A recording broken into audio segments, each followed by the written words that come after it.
Hi, and welcome to KreatesKards videos. Today we're going to be using the butterfly punch to make some amazing pansies. It's done with watercoloring the pansies, then letting them dry, and then layering them. First I want to show you a couple cards that I have. This one was done the other night at our team meeting. Judy made this one. Stamping, layering, braiding with a ribbon, and then attaching the pansy. Then yesterday I decided to create some on my own, and this is what I came up with. Pansy, again layering, braiding with the ribbon. I also added half pearls from our Pretties kit. Brad's in the center of each, and then I put little accent marks at the center of each of the pansies. And then I have one more to show you. This was a combination of using the Big Shot, the scallop circles. These two larger ones are from the Big Shot. This one is with our scallop circle punch, stamping the L for love, and then layering all of the pansies to give a cluster effect, and then attaching a little brad and ribbon to the corner. Okay, let's get started. We're going to use watercolor paper. Stampin' Up sells this. It's 20 pages to a package. This is the size. They don't come in the 8.5 by 11 or 12 by 12. They come in card front size. And we're going to use this. We're going to use our butterfly punch, and we're going to use 3 colors of refills. I'm using Summer Sun, Perfect Plum, and Elegant Eggplant, and we're actually going to use those in that order. First I'm going to punch out my butterflies. I need 2 per pansy, and if you are very careful and layer these just right or angle them just right, you'll be able to get 6 out of here, so that would be 3 pansies total. So 1, they kind of pop, you have to watch. 3,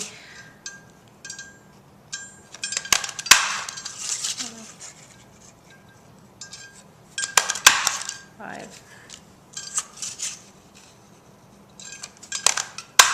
6. Okay. What I find the easiest is to line these up, do one color at a time, and do all 6 of the, do it this way, do all 6. Okay, I'm going to take a little plastic cap. You could use one of our acrylic blocks if you wanted. You could use a piece of foil. It's totally up to you. You're going to take a few drops of each color. You may need to add more as we go along. That's not a problem. Better to have to add than really waste your ink here. Okay. I'll show you how to do 2 of them, and then I'm going to turn the camera off, finish up the rest, and then we'll come back after they dry. A very important ingredient or tool is the aqua painter. The aqua painter has a cylinder in it that has water. It has a brush tip on it. I use paper towel. Just make sure you've got water running in it. That's, you've got, simply just squeeze a little. And then as soon as the water's in, then you can start working with it. Just takes a couple squeezes. Okay, now I'm going to pick up the yellow.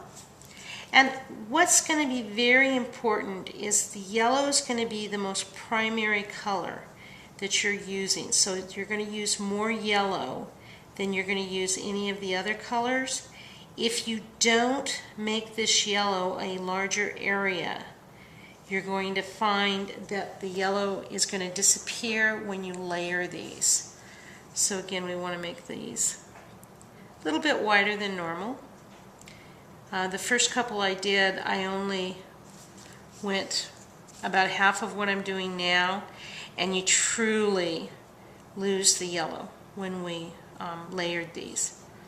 Very easy to do. You don't have to squeeze the aqua painter very much. Just a little. You want a nice fluid motion.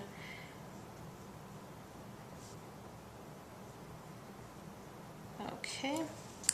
When you're done with the color, come back over to your paper towel and just motion back and forth until it runs clear.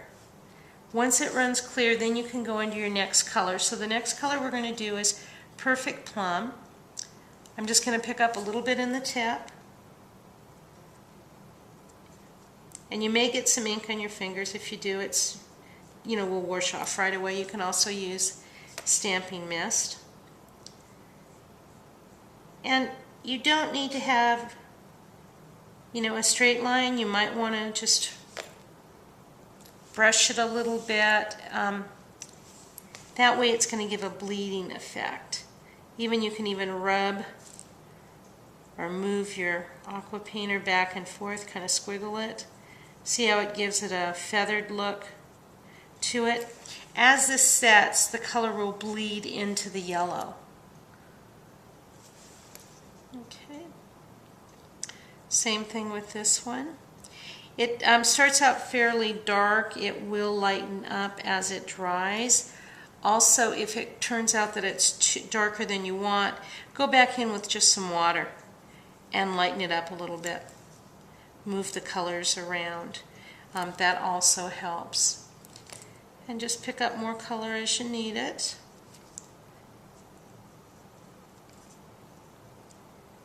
And each one's going to come out different.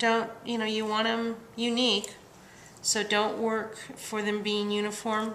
Flowers aren't. Okay, now we're done with the Perfect Plum on those two. Again, we're going to go to the paper towel, adding a little bit of water by squeezing the aqua painter and doing this until it runs clean. This one isn't as important because the next color we're using is even darker, so it could go over it, but with the if you were going to a lighter color like your yellow, you would want to make absolutely certain that this is clean.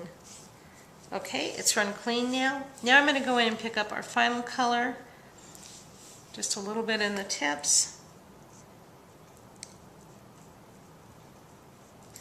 And this goes on dark. If you squeeze the aqua painter, you will get a little bit of a lighter color.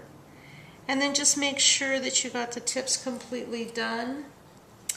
Then what I also do, which has helped me anyway, is to take my paper piercer to hold it and then go back in and do this other side. I'm hoping I'm not blocking the view here of the camera for you. Okay, there we go. And you don't want to pierce through at this point. It's just to act as a stabilizer for you. Okay, here we go. And this is going on a little bit lighter. I haven't added any more ink to it. So if the key is to as light or as dark as you want it, it'll make a difference by how much ink you put on the brush itself. Okay, again, I'm going to hold it. I'm going to go back in, fill in this. Always work from the center out. Now if I want a little more color, I can just pick it up. This may be, I think that's a little bit lighter than I wanted, so this is good. I like the darker. Okay. Okay, so we're just going to let it dry. Again, I would clean this when I'm done, just going back and forth over the paper towel. I'm going to pause the video now. I'll finish up the other 4 butterflies, and then I'll come back and I'll show you how to assemble them.